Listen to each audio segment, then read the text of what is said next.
दरम्यान पुण्यामध्ये ते छात्रों की गूंज या कार्यक्रमाअंतर्गत राहुल गांधी हे विद्यार्थ्यांशी संवाद साधणार आहेत। जवळपास 25,000 विद्यार्थ्यांशी ते संवाद साधणार आहेत। AISSPMS मैदानावर होणाऱ्या कार्यक्रमासाठी जय्यत तयारी सुरू झालेली आहे। पुणे शहरामध्ये स्वागताचे बॅनर सुद्धा लावण्यात आलेले आहेत। यावेळी कडेकोट बंदोबस्त तैनात करण्यात आलाय। आणि खूप सारी चर्चा अशी बाहेर चाललेली आहे भाजपच्या लोकांकडून की विद्यार्थिनींना विकत घेऊन आलेत, की विद्यार्थी पेमेंट करून इथं आलेले आहेत। असं काहीही नाहीये। ह्या सगळ्या खऱ्या विद्यार्थिनी आहेत। यांच्यावरती खूप अन्याय झालेला आहे आणि येणाऱ्या आणि ज्या काही पिढ्या आहेत, माझेही भावाची मुलं आहेत, बहिणींची मुलं आहेत, ह्या विद्यार्थिनी आहेत। यांच्यावरती जर कोणी आवाज उठवू शकतं तर ते फक्त आणि फक्त राहुल गांधीच उठवू शकतात। तुम्ही कुठून आलेला आहात? खरंच ज्या पद्धतीने भाजपकडून आरोप केले जातात की 25-25 हजार रुपये देऊन इन्फ्लुएन्सरला या कार्यक्रमाला आणि विद्यार्थ्यांना आणलं जातं।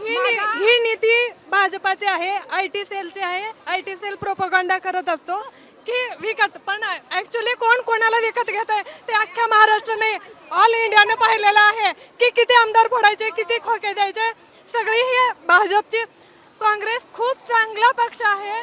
आमच्या 70 पिढीने काँग्रेसला का निवडून आणलं ते आम्हाला 12 वर्षाच्या वनवासानंतर कळतंय। महत्वाचा मुद्दा तुम्हाला राहुल मला भाजपला आज एक प्रश्न विचारायचा आहे, तुम्हाला एवढी भीती का वाटते? राहुल गांधी पुन्हा येतात तर त्यांनी सांगावं तुम्हाला एवढी भीती का वाटते, आणि त्याच्यामुळे हा त्यांनी केलेला ड्रामा आहे, बाकी दुसरं काही नाहीये। NTA आहे ना जो लीक करणार आहे पेपर, तो धर्मेंद्र प्रधानला राजीनामा दिला तरी त्या NTA मध्ये पण काय असू शकतं। ही लिंक कुठपर्यंत आहे, पंतप्रधान पर्यंत असो, कुठपर्यंत असो, तर राहुल गांधींनी ते सोडवायचा प्रयत्न करायला पाहिजे। आणि मला वाटतं भावी पंतप्रधान हे राहुल गांधींनाच व्हायला पाहिजे। बस झालं, बस भाई, मोदी मोदी मोदी, बस झालं। अभी मोदी नहीं चाहिए, अब हमको राहुल गांधी ही चाहिए, क्योंकि हमारी एजुकेशन सिस्टम हमको अच्छी चाहिए। और मेरा मुद्दा जो है वेल एजुकेटेड ये तो चाहिए, और जेन को तो अभी राहुल गांधी ही चाहिए। तुम्ही कुठून आलेला आहात? खरंच ज्या पद्धतीने भाजपकडून आरोप केले जातात की 25-25 हजार रुपये देऊन इन्फ्लुएन्सरला या कार्यक्रमाला आणि विद्यार्थ्यांना आणलं जातं। ही नीती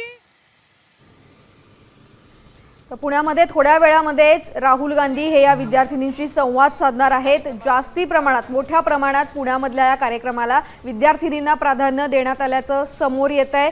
छात्रों की गूंज हा कार्यक्रम अगदीच थोड्या वेळामध्ये सुरू होईल।